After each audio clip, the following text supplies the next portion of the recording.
نمایشگاه در سایه خورشید در مشهد افتتاح شد. در این نمایشگاه 28 عکس از عکاسان ایرانی و افغانستانی به نمایش گذاشته شده است.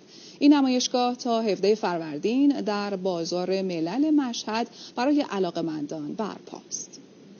در سایه خورشید نمایشگاه عکس دریچه دوربین عکاسان افغانستانی و ایرانی. نمایشگاه در سایه خورشید با هدف اشتراکات فرهنگی بین دو تا ملت برگزار شده. ما 28 تا عکس به نمایش گذاشته شده. 2 تا عکاس ایرانی هستیم در این نمایشگاه و 2 تا عکاس افغانستانی.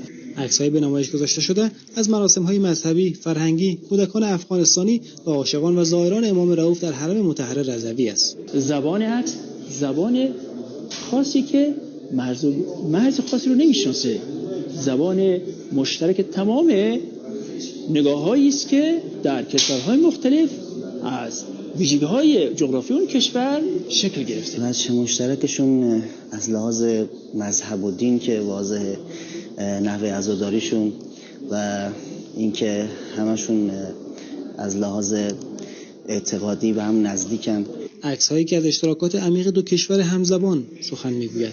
پیامی که از این نمایشگاه دریافت کردم کاملا مشهود بود، اینکه فرهنگ دو کشور چقدر به هم نزدیک است. هنرمندانی که این عکس‌ها رو خلق کردن و این عکس‌ها رو گرفتن واقعا این مفهوم رو خیلی زیبا دارن به مخاطب انتقال میدن. شب 7 محرم تقریبا مال 3 سال پیشه، هیئت مهاجرین افغانستانی در مقیم گلشهرن.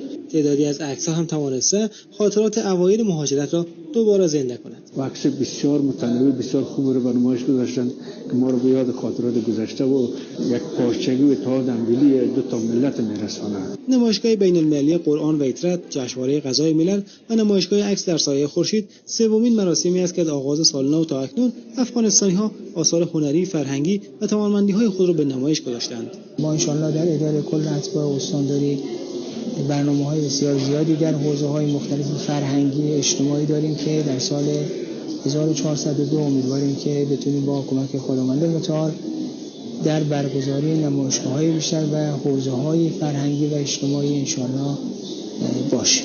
این نمایشگاه از ساعت 17 تا 22 در بازار ملل شهر مشهد برای بازدید علاقه‌مندان تا 17 فروردین ماه دایر است. علیرضا شریفی، خبرگزاری صدا و سیما، مشهد.